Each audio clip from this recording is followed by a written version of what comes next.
ബഹുമാനപ്പെട്ട പ്രധാനമന്ത്രി നരേന്ദ്രമോദിജി തിരുവനന്തപുരത്ത് വന്നപ്പോൾ എനിക്ക് വേദിയിൽ ഇരിപ്പിടം ലഭിച്ചത് ഭാരതീയ ജനതാ പാർട്ടിയുടെ സംസ്ഥാന ഉപാധ്യക്ഷന്മാരിൽ ഒരാളായതുകൊണ്ടാണ്. ചേച്ചിയുടെ മനസ്സിൽ എത്രയൊക്കെ സങ്കടം ഉണ്ടെങ്കിലും ചേച്ചി ഇങ്ങനെ പറയാവൂ എന്നുള്ളത് സംഘികൾ പഠിപ്പിച്ചു വിട്ടതുകൊണ്ട് മാത്രമാണ് ചേച്ചി ഇങ്ങനെയൊക്കെ പറയുന്നത്. അത് ഞങ്ങൾക്ക് മനസ്സിലാകും ചേച്ചി, അത് ഞങ്ങൾക്ക് മനസ്സിലാകും. ചേച്ചി ബാക്കി പറ. എനിക്ക് രാഷ്ട്രീയം പുതിയതാണ്. 33.5 വർഷം പരിശീലിച്ചതും ചെയ്തതും ഒക്കെ ഒരു പോലീസ് ഉദ്യോഗസ്ഥയുടെ കടമയായിരുന്നു. വളരെയധികം VVIP ഡ്യൂട്ടി ചെയ്തിട്ടുള്ള എനിക്ക് അച്ചടക്കം വളരെ പ്രധാനപ്പെട്ട കാര്യമാണ്. ചേച്ചി ഇതും പറഞ്ഞുകൊണ്ട് വാതിലടച്ചുകൊണ്ട് ഒരൊറ്റ കരച്ചിലായിരുന്നു ചേച്ചി.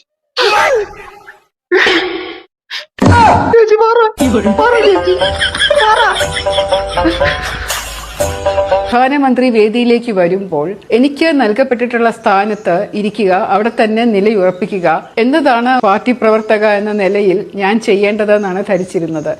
അതെല്ലാം ശരിയാണ് ചേച്ചി. ചേച്ചിയുടെ വിചാരം കൗൺസിലർ പദവി എന്നുള്ളത് ഇന്ത്യൻ പ്രസിഡന്റ് ആണെന്നാണ് ചേച്ചി ധരിച്ചു വെച്ചുകൊണ്ട് നടക്കുന്നത്.